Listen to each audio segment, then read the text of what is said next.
एक महिला भक्त वृंदावन से बिहारी जी लेकर अपने घर आई और तभी बाहर से गोलू घर के अंदर आया और माँ से पूछता है कि माँ, ये कौन है? तो मैया ने बोला, ये भगवान है और ये ही हमारे मालिक हैं। अब तो घर में जब भी कोई नई चीज बनती तो सबसे पहले बिहारी जी को भोग लगता। पहले यह सब चीजें गोलू को सबसे पहले मिलती थीं।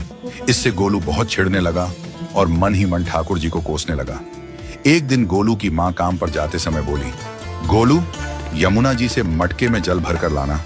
जब गोलू पानी भरने के लिए जाने लगा तो जाते जाते बिहारी जी को कहने लगा, खाने के लिए तो सबसे पहले तैयार रहते हो, लेकिन काम तो मुझे ही करना पड़ता है। अगर यहाँ रहना है तो काम करो। कहकर गोलू यमुना जी से जल भरने के लिए चल पड़ा।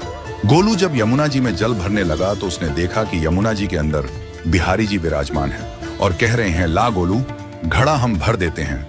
गोलू उनको देखकर हैरान हो गया और बोला, नहीं नहीं, मैं अपने आप भर लूंगा।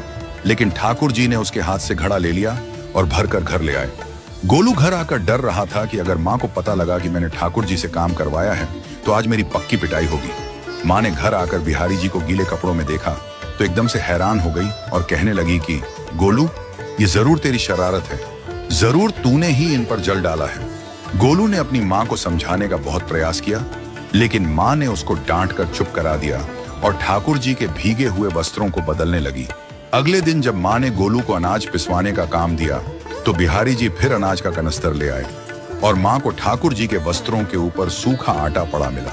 तो माँ ने फिर गोलू को डांटा कि तुझे पता नहीं कि ये हमारे भगवान हैं और तू भगवान के साथ शरारत करता है। आज तूने फिर इनके ऊपर आटा फेंका है।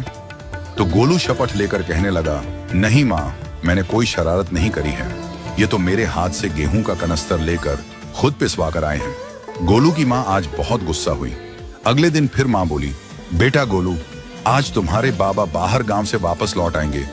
बस आज का ही काम है, तुम जंगल से थोड़ी लकड़ियां ले आना। गोलू फिर डर गया, कहीं ठाकुर जी फिर मेरे पीछे ना आ जाएं। गोलू ने माँ को बोला कि मैं चला तो जाऊंगा, लेकिन बिहारी जी को समझा लो, वो मेरे पीछे ना आई। उसकी माँ हंसकर बोली, हाँ हाँ समझा दूंगी, तुम जाओ तो सही।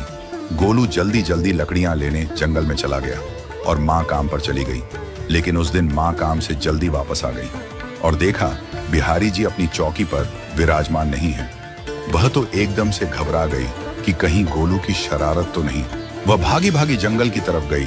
तभी उसने देखा कि गोलू के साथ एक इंसान लकड़ियों को लेकर घर आ रहा है। गोलू की माँ यह देखकर हैरान हो गई कि यह तो बिहारी जी हैं।